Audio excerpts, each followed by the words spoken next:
Evangelho de Lucas, capítulo 16.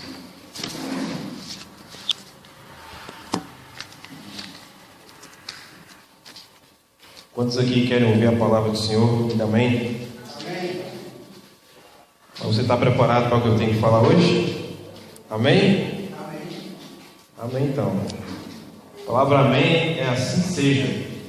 Então, que Deus fale aos nossos corações nessa noite. Lucas, capítulo 16. Vamos ler do versículo 19 ao versículo 31. Todos encontraram? Amém?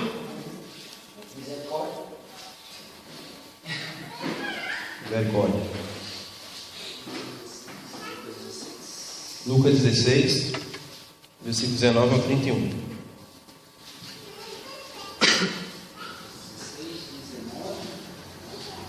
Lucas capítulo 16, versículo 19. Amém? Amém. Leiamos todos. A palavra do Senhor diz assim: Ora, havia certo homem rico que se vestia de púrpura e de linho finíssimo, e que todos os dias se regalava esplendidamente. Havia também certo mendigo chamado Lázaro, coberto de chagas, que jazia à porta daquele, e desejava alimentar-se das migalhas que caíam da mesa do rico, e até os cães vinham lamber-se as úlceras. E aconteceu morrer o mendigo e ser levado pelos anjos para o seio de Abraão. Morreu também o rico e foi sepultado. E no inferno, estando em tormentos, levantou os olhos e viu ao longe a Abraão e Lázaro no seu seio. Então clamando disse: Pai Abraão, tem misericórdia de mim, e manda a Lázaro que molhe em água a ponta do dedo e me refresque a língua, porque estou atormentado nesta chama. Disse, porém, Abraão: Filho, lembra-te de que recebeste os teus bens em tua vida, e Lázaro igualmente os males. Agora, porém, aqui ele está consolado, tu em tormentos. E além de tudo, está posto um grande abismo entre nós e vós, de sorte que os que querem passar daqui para vós, outros não podem, nem os de lá passar para nós. Então replicou: Pai, eu te imploro que o mandes à minha casa paterna, porque tenho 5 irmãos, para que lhes dê testemunho, a fim de não virem também para este lugar de tormento. Respondeu Abraão: Eles têm Moisés e os profetas, ouçam-nos. Mas ele insistiu: Não, pai Abraão, se alguém dentre os mortos for ter com eles, arrepender-se-ão.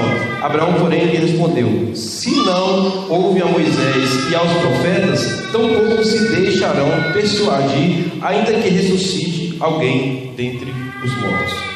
Irmãos, o assunto, a mensagem que eu tenho para falar nessa noite é uma mensagem que não é muito popular, é uma mensagem assim que não agrada muitas pessoas, é uma mensagem que muitos e muitos pregadores não querem pregar e muitas pessoas não querem ouvir. Nessa noite eu queria falar com vocês sobre o inferno. É isso aí, vamos falar sobre o inferno hoje, Irmãos, o tema da minha mensagem nessa noite é a realidade do inferno à luz da Bíblia. A realidade do inferno à luz da Bíblia. Esse tema da mensagem eu coloquei de propósito, foi proposital. A realidade do inferno. Por que foi proposital? Porque o inferno, ele é real. O inferno, ele existe.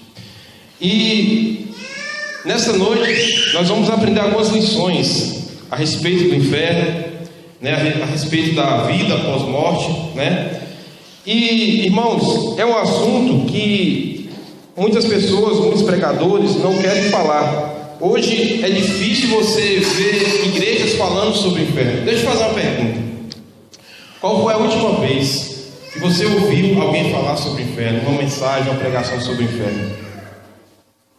Ou posso fazer outra pergunta: você já ouviu alguma mensagem sobre o inferno? Por isso que nós devemos falar sobre esse assunto.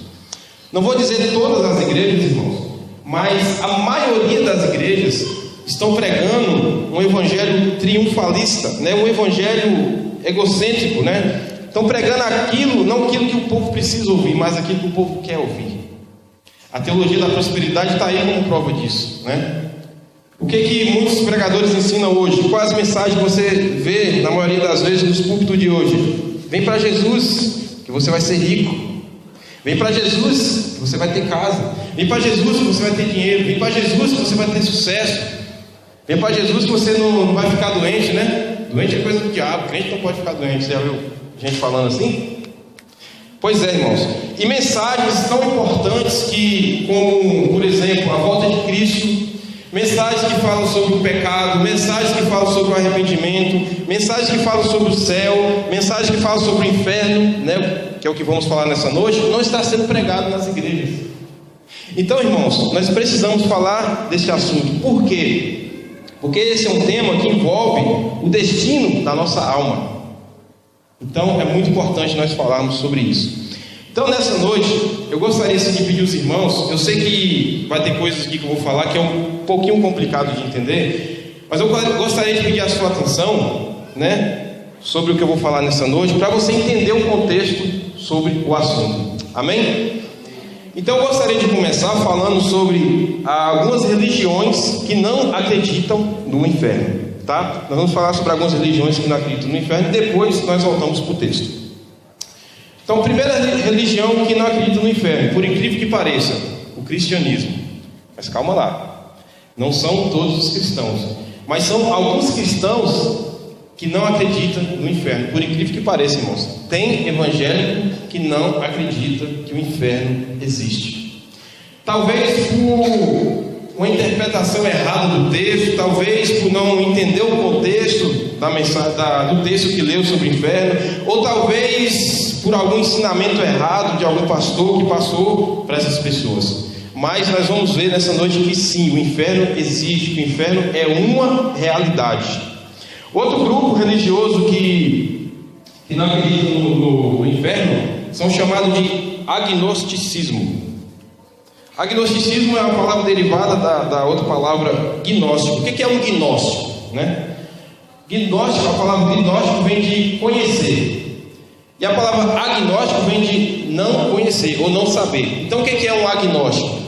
O que um agnóstico fala a respeito do inferno? Ele fala, o inferno não existe. Por quê? Porque não tem como saber que ele existe. Ninguém nunca foi lá. Ninguém nunca tirou uma foto de lá, né? Existe alguém que tirou uma selfie lá das labaredas de fogo do inferno? Então isso eles afirmam, o inferno não existe porque não tem como saber que existe. Ninguém foi lá. E esse argumento também, irmãos, é muito utilizado pelos ateus. Tem ateus que são agnósticos. Ele fala bem assim, como é que você sabe que Deus existe? Você já viu Deus? Como é que você sabe que o céu existe? Você já viu o céu? Mas sim, nós cremos que o inferno existe através da fé, porque a palavra de Deus diz. Assim também como Deus. Alguém que já viu Deus? Não. Mas nós cremos que Deus existe pela fé que nós temos na palavra de Deus. Outro grupo que não acredita na realidade do inferno, talvez, não sei se você já ouviu falar desse grupo, são os chamados universalistas. Quem são os universalistas? Um universalista, ele acredita no céu, acredita na salvação e não acredita no inferno. Só que essa religião tem uma doutrina muito esquisita, muito estranha. Sabe o que eles ensinam? Os universalistas ensinam que todas as pessoas vão ser salvas. É isso que o universalista ensina. Irmãos, para mim eu acho que é a pior doutrina que existe. Você afirmar que todas as pessoas vão ser salvas. Porque eles pegam um texto mal interpretado, se não me engano, de Atos, que fala que no final de tudo, todas as coisas vão ser restauradas. Aí ele fala, já que todas as coisas vão ser restauradas, então todas as pessoas também vão ser salvas. Mas, irmãos, isso é uma interpretação errada do texto. Por quê? Pensa bem, se todas as pessoas vão ser salvas, não existiria o texto de João 3,16, né? Para que todo aquele que nele crê não pereça, mas tenha a vida eterna. Se eu hoje encontrasse com um universalista, eu perguntaria o seguinte, eu falaria assim para um universalista, como é que todas as pessoas vão ser salvas? Se todas as pessoas vão ser salvas, para que existir igreja? Não é incoerente, irmãos? Para que existir evangelho? Para que a gente perder tempo vindo para a igreja, falando do amor de Deus, falando do amor de Deus para o nosso amigo, para os nossos parentes? Para quê? Todo mundo vai ser salvo? Aliás, isso for ouvido de um pecador, é música para os ouvidos do pecador. Por quê? Já pensou se chegar para uma pessoa e falar bem assim, ó, não importa se você é assassino, se você é estuprador, se você já maltratou as pessoas, o que importa é que no final de tudo você vai ser salvo. O cara, né, vai ser de boa para ele, né? Aliás, essa doutrina também ensina que até o diabo vai ser salvo. Sabia disso? Irmão, você sabia? Os irmãos sabiam? Rapaz, tem muita coisa nesse mundo, tem muita religião doida nesse mundo. Você sabia que tem gente que ora pelo diabo? Você fala assim, hã? É verdade. Tem gente que ora pelo diabo. Estranho, né? Mas é a pura verdade. Já pensou, irmãos? Ô Senhor Deus, ora por Satanás, pelo diabo, para que ele se converta e se torne um missionário. Estranho, né? Não, irmão, já está determinado. O diabo, ele vai ser atormentado pelos séculos dos séculos, né? Então isso é uma bobagem, irmãos, né? Isso é só para os irmãos terem a noção do que tem aí fora, das religiões esquisitas que tem aí fora, né? Existe também uma quarta religião, que eu acho que os irmãos já devem ter ouvido falar sobre essa religião. São os aniquilacionistas, né?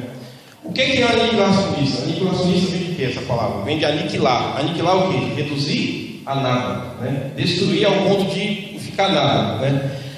Os aniquilacionistas ensinam assim: quando a pessoa morre, não existe negócio de a alma vai para o céu, a alma vai para o inferno. Eles ensinam que quando a pessoa morre, a alma é destruída. Quem ensina isso? Qual a religião que ensina isso? Testemunho de Jeová. Eles ensinam isso. Morreu com Deus, está salvo, vai ser salvo. Morreu sem Deus, a alma é destruída. Isso que é o aniquilacionista. Só que existem dois tipos de aniquilacionista. Existe esse que crê, né, que a pessoa morreu, a alma é destruída, acabou, né? O tormento para aquele que morre sem Deus é a alma ser destruída. Existe outro grupo, que é uma exceção, que acredita no inferno, só que porém não acredita que o castigo é eterno. Isso é uma heresia, que nós vamos ver mais à frente, que sim, o castigo de quem vai para o inferno é eterno. Então, irmãos, são basicamente essas quatro religiões, né, que não acreditam na realidade do inferno. Agora, eu queria também que os irmãos prestassem atenção agora, que é muito importante. Existem 4 palavras designadas para o inferno. Eu queria que os irmãos prestassem bastante atenção. 4 palavras que são designadas para o inferno. Primeira palavra é a palavra Sheol. Essa palavra Sheol, ela aparece no Antigo Testamento. Por exemplo, toda vez que você vai ler sua Bíblia, no Antigo Testamento, quando você lê aparecer a palavra inferno, no Antigo Testamento, tá? Quando você vai para o hebraico, é a palavra Sheol.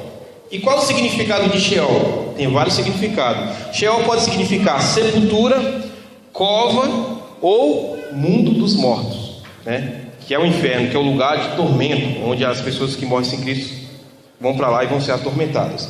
Então, Sheol tem o significado de sepultura, cova ou mundo dos mortos.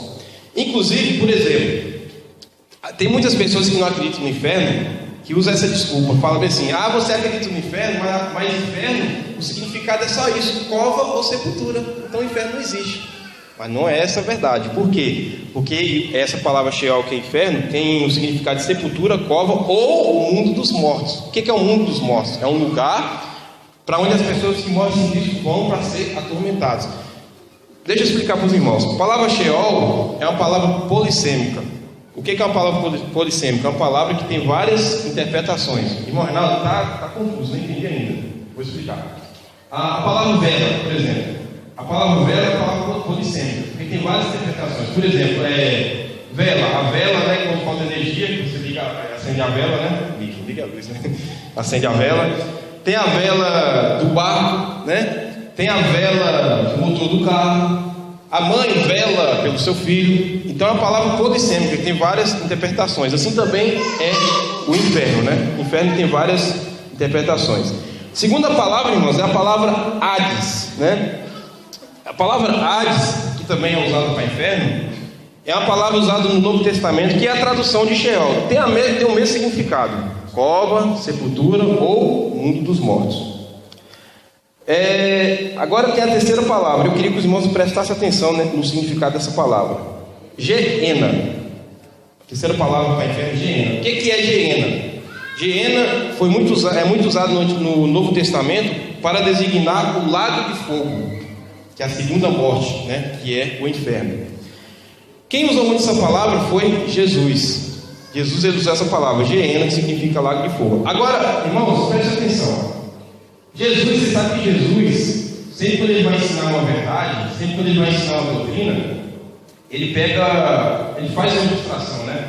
Ele conta uma parábola, ele pega um objeto que está assim ao seu redor e faz uma ilustração, ele olha para a natureza e faz uma ilustração para ensinar a sua doutrina. Então, quando Jesus estava falando do lago de fogo, que é Geena, Jesus estava olhando para onde? Tem todo um contexto, irmão, né? Jesus estava olhando para um lugar que se chama Vale de Inom. Então, Geena significa Vale de Inom. Não significa Vale de Inom.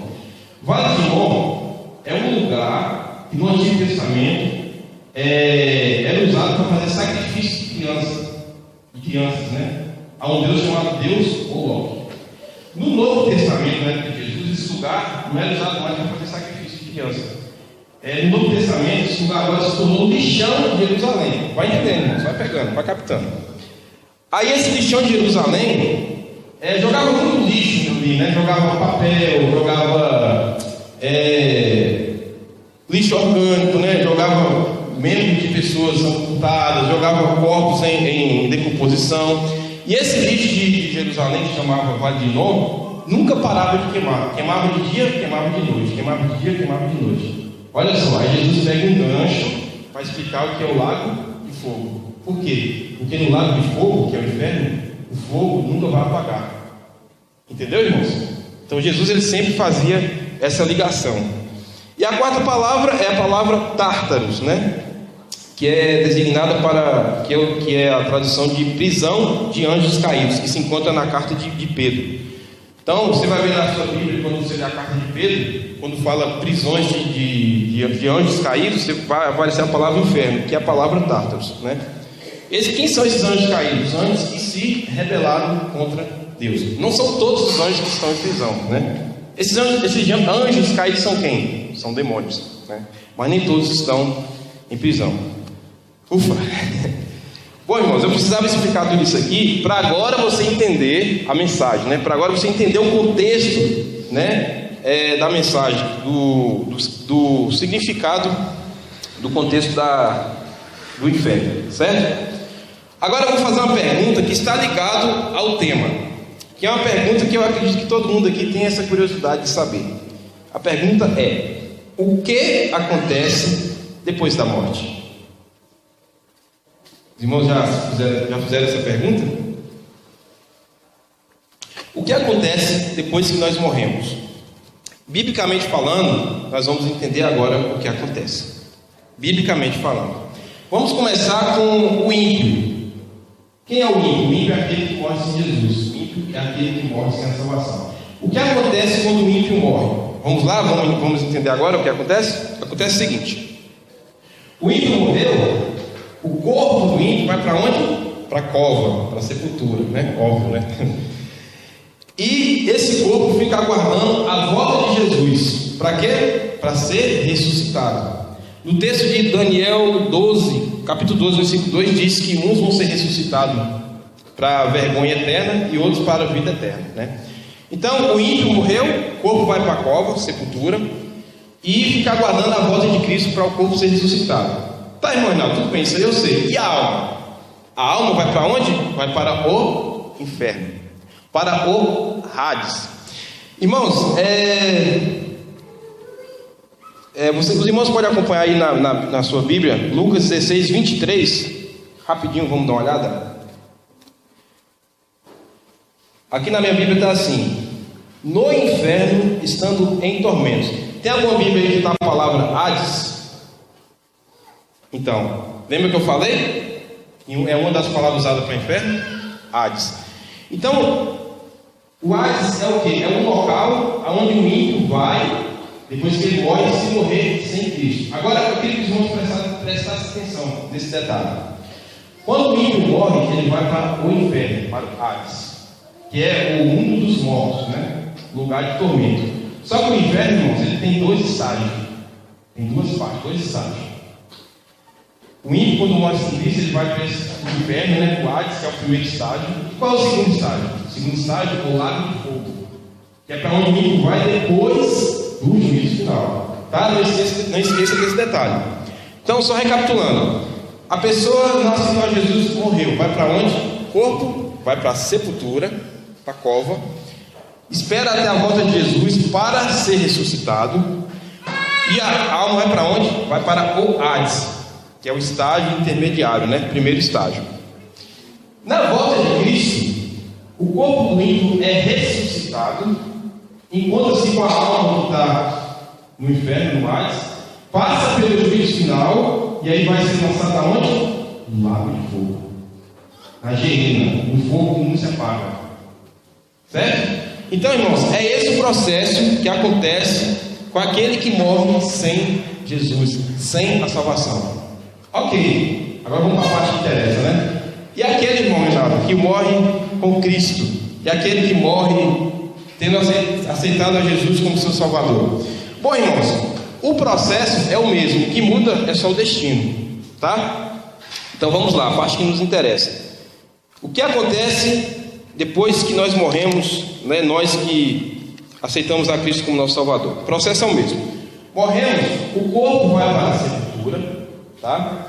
E fica aguardando também a volta de Jesus para ser ressuscitado. Isso é, se Jesus voltar, nós estando vivos, nós vamos ser o quê? Arrebatados, né? Mas, se Jesus voltar e nós estivermos mortos, o nosso corpo vai ser ressuscitado. Então, o corpo vai para a sepultura e fica aguardando a volta de Cristo para ser ressuscitado. Tá, e a alma vai para onde? A alma vai para o paraíso, para o céu.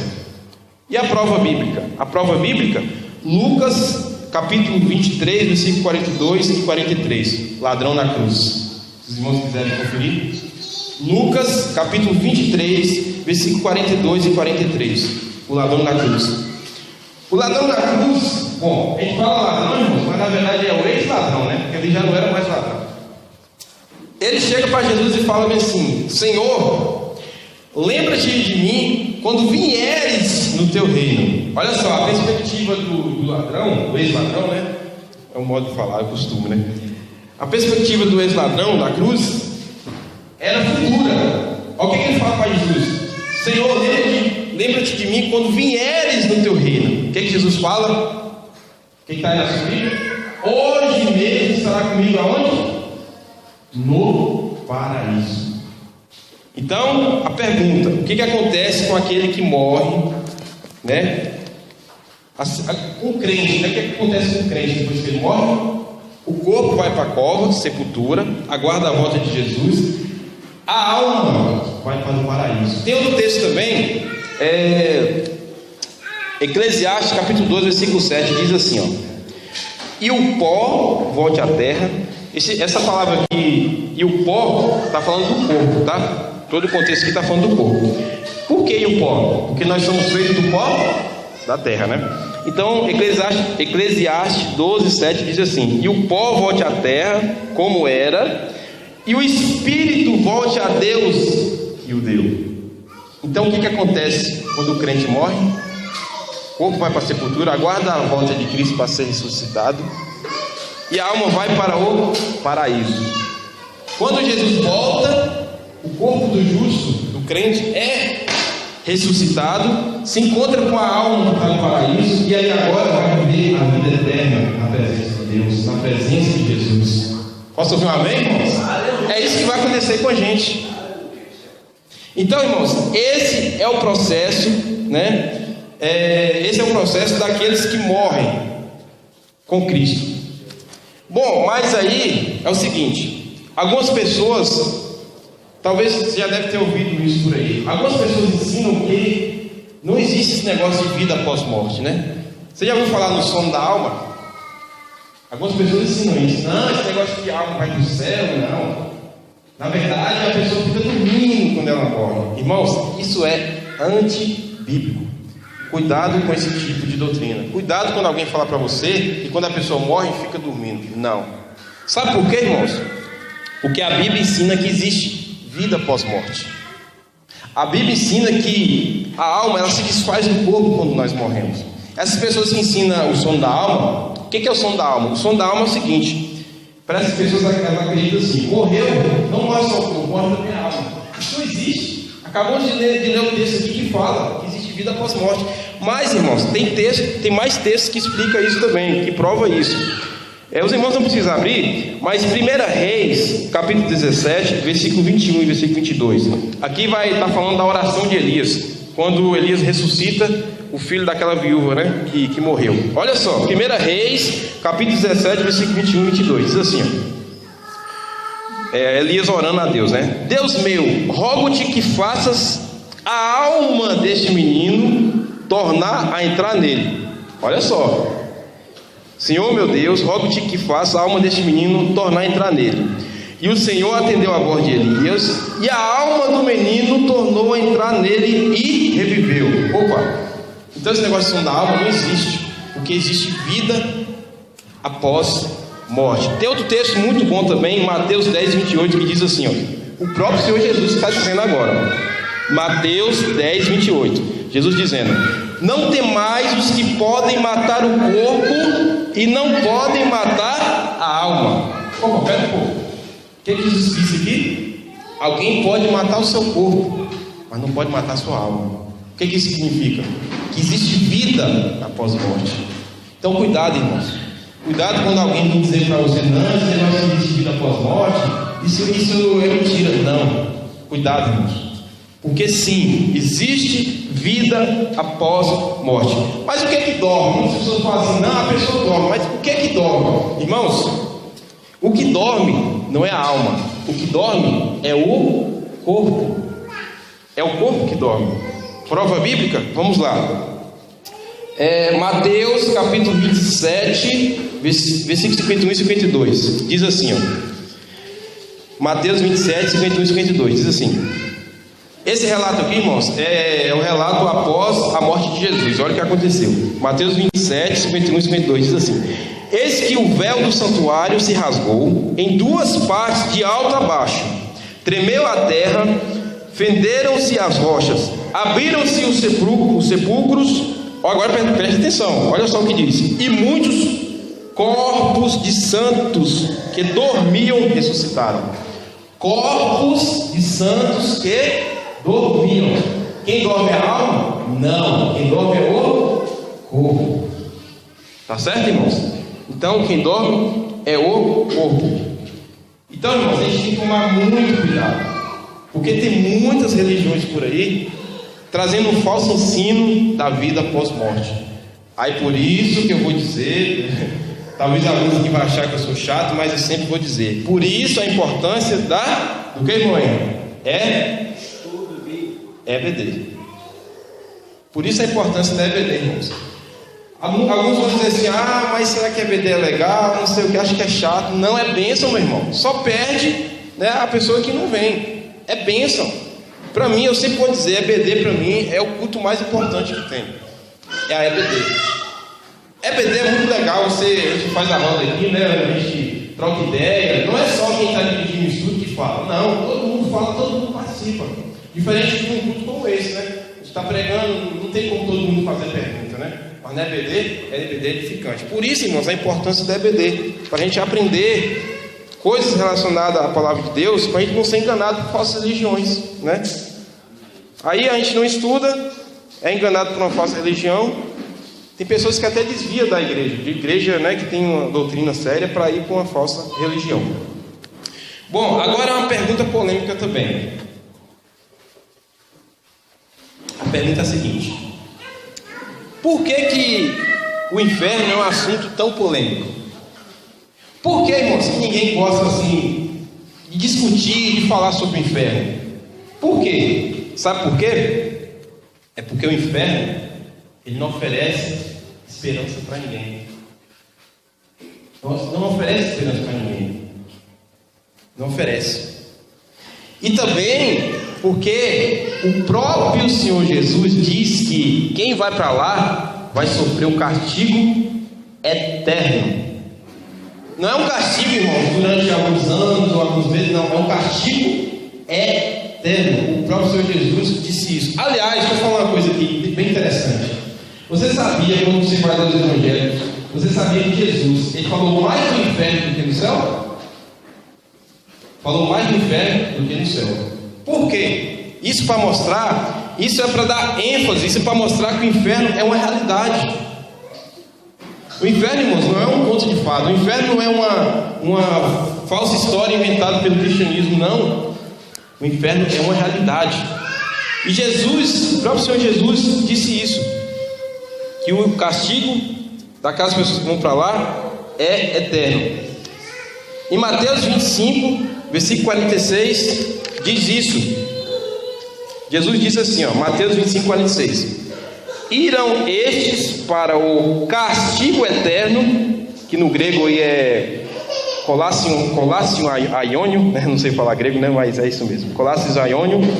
Porém os justos irão para a vida eterna, no grego Dizoen Aiônio. Então aqui Jesus está falando o quê? Que uns vão para o castigo eterno, vão sofrer o castigo eterno. Irmãos, essa é a realidade, a gente tem que falar. Quem não aceita Jesus vai para o inferno e vai sofrer o castigo eterno. Os irmãos já pararam para pensar o que é eternidade? Já pararam para pensar o que é eternidade? Às vezes a gente usa o conceito de tempo para eternidade, mas tempo não é eternidade. Quer ver eu provar isso? Por exemplo, se eu tiro 100 anos de 1000, fica quantos anos? 900, né? Ok. Se eu tiro 10 anos de 100, fica quanto? 90. Ok. Bora lá, agora para a eternidade. Se eu tiro 1000 anos de eternidade, fica quanto? Se eu tiro 1 milhão de anos de eternidade, fica quanto? Entendeu que dá para usar o conceito de tempo para a eternidade?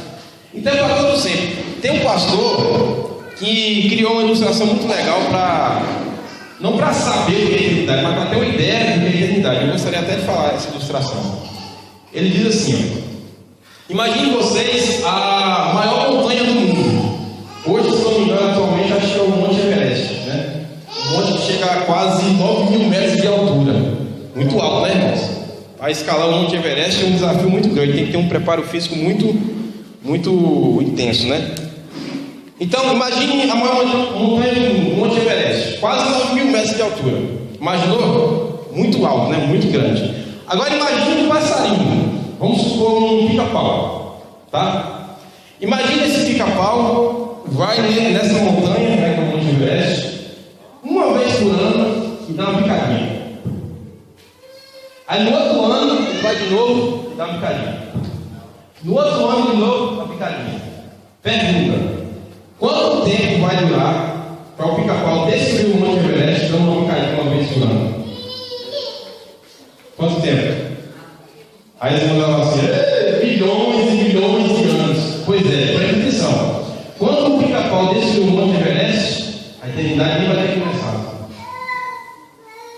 Chegou aí? Deu para entender agora o que é eternidade? Aliás, para ter uma ideia, né? Não dá para entender o que é eternidade. Então, irmãos, é para todo sempre. Gente, às vezes a gente fala isso, mas é muito sério, gente. Quem ir para o inferno vai sofrer o castigo eterno. Eterno. Bom, agora a gente também pode ser surpreendido. Nós falamos sobre esse assunto. Alguém de outra religião pode falar para você assim, para qualquer um de nós, pode chegar e falar assim: tá, beleza, bom, eu quero fazer uma pergunta hipotética. Vem cá. Tá, você falou que o inferno existe, que quem nascer de Jesus vai para lá e vai sofrer o castigo eterno, mas eu vou fazer uma pergunta. Ok, suponhamos que existe uma pessoa nasceu, cresceu, ouviu o Evangelho e não quis de jeito nenhum aceitar Jesus. Não quis de jeito nenhum. Aí essa pessoa viveu 80 anos e morreu com 80 anos. Morreu sem aceitar Jesus, foi para o inferno. Não seria justo essa pessoa sofrer o castigo no inferno só 80 anos? Por que tem que ser eternidade? Se ela viveu só 80 anos, o castigo não deveria ser só 80 anos? E aí, irmãos? A gente pode ser surpreendido, irmãos. Por isso que eu falo, temos que estudar a palavra de Deus. Então, alguém pode fazer e faz essas perguntas. Geralmente, testemunho de Jeová que gosta de fazer essas perguntas, né?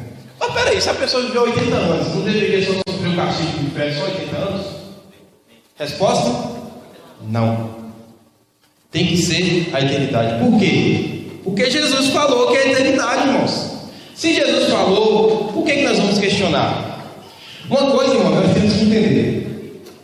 Os propósitos, os critérios de Deus não são os nossos. Se Deus falou que é para sempre, acabou, ponto final. O problema hoje é que tem muitas religiões, tem muitas pessoas querendo questionar Deus. Ó Deus, por que isso? Por que aquilo? Por que aquilo outro? Irmãos, tem coisa que a palavra de Deus não vai nos revelar. Tem coisa que é um mistério, né?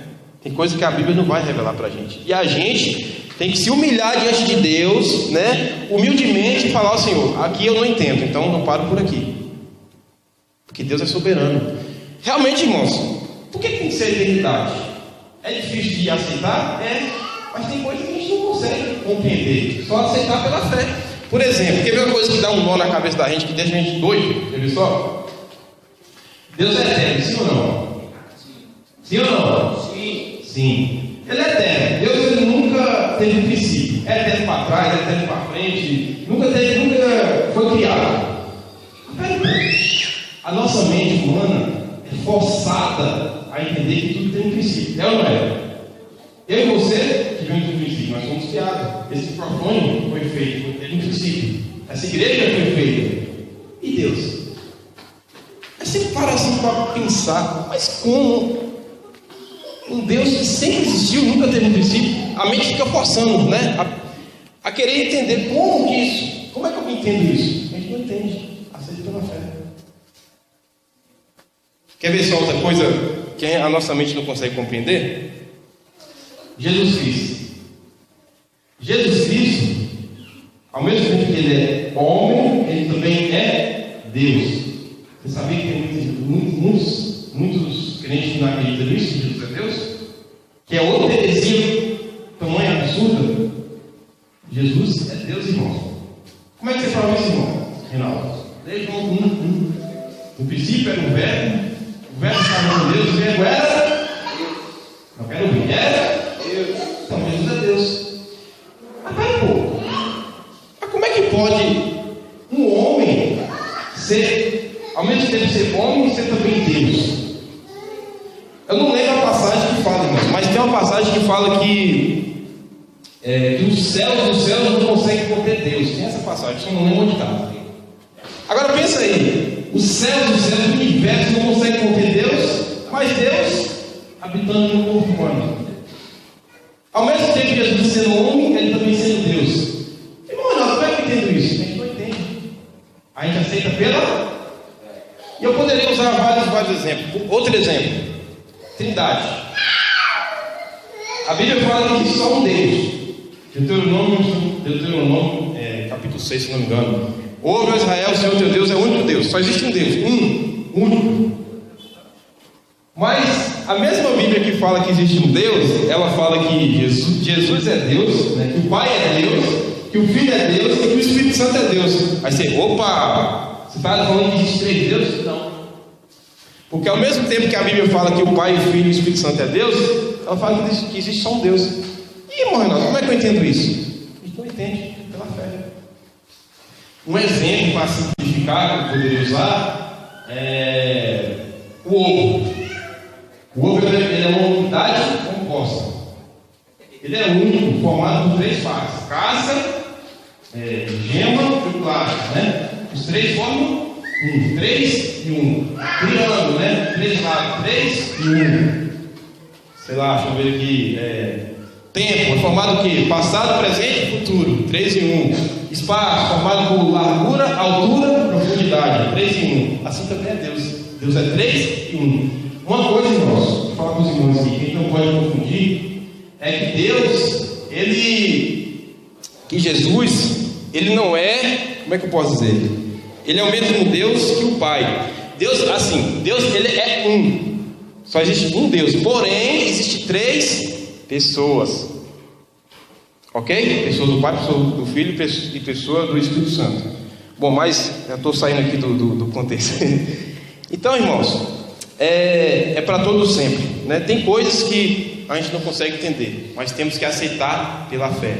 Tem coisas, meu irmão, que a gente tem que chegar, ajoelhar diante de Deus e falar: Deus, o Senhor é soberano, o Senhor sabe o que faz. Tem coisas, meu Deus, que eu não entendo, mas porém eu aceito que o Senhor é soberano, né? Porque, irmão, se a gente fosse entender Deus também, a gente seria um Deus, né? E Deus não seria grandioso, soberano o suficiente para ser Deus. Agora a última pergunta: como será no inferno? Os irmãos já fizeram essa pergunta: como será no inferno? Vamos lá.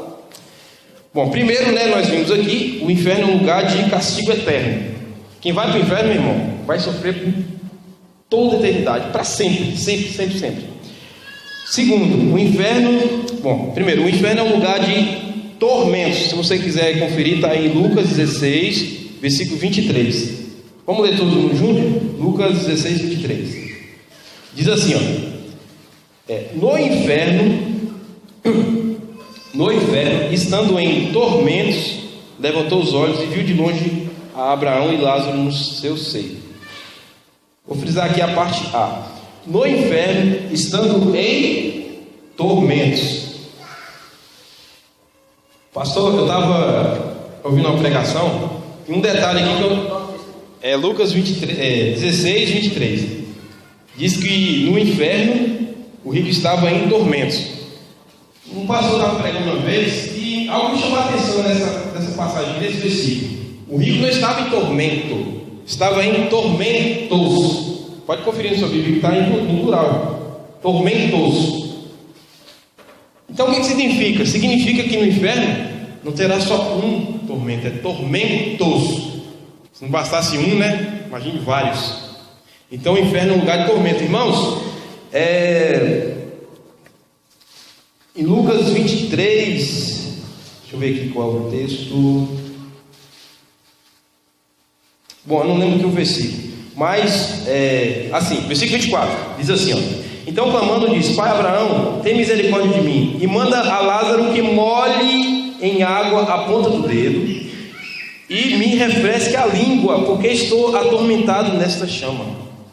Olha só, a intensidade do tormento era tão grave que o rico pediu para Abraão, para Lázaro molhar a ponta do dedo na água, colocar na língua dele. Imagina aí, o negócio é sério, né, irmãos? Segundo lugar, a Bíblia diz que o inferno é um lugar de choro e ranger de dentes. Está lá em Mateus capítulo 3, versículo 41 e 42. Olha só, choro e ranger de dentes. Choro, tristeza. Bom, choro também é sinônimo de alegria, né? Mas ninguém vai estar aí no inferno, né? Então, choro, tristeza e ranger de dentes. Eu acredito que esse ranger de dentes é tamanha agonia, tamanha dor, tamanho o tormento que a pessoa está, que chega a ranger os dentes, né? Então, irmãos, olha só, um lugar de choro e ranger de dentes. Terceiro, o inferno é um lugar onde a memória não será esquecida, não será apagada. Está em Lucas 16, 25, que diz assim, ó: disse, porém, Abraão: filho, lembra-te. Então a memória não vai ser apagada. Pensa aí, irmãos, a pessoa que sempre ouviu o Evangelho, o pastor que sempre pregou o Evangelho para uma pessoa, ou até mesmo você que pregou o Evangelho para uma pessoa, a pessoa, não é a hora ainda de aceitar Jesus, eu não quero aceitar Jesus, não é a minha hora ainda, chega amanhã por fora. Não aceitou. Foi para onde? Aonde? Inferno. A memória dela não vai ser esquecida. Ela fala: meu Deus, o pastor pregou para mim, aquele amigo meu pregou para mim. Vai lembrar.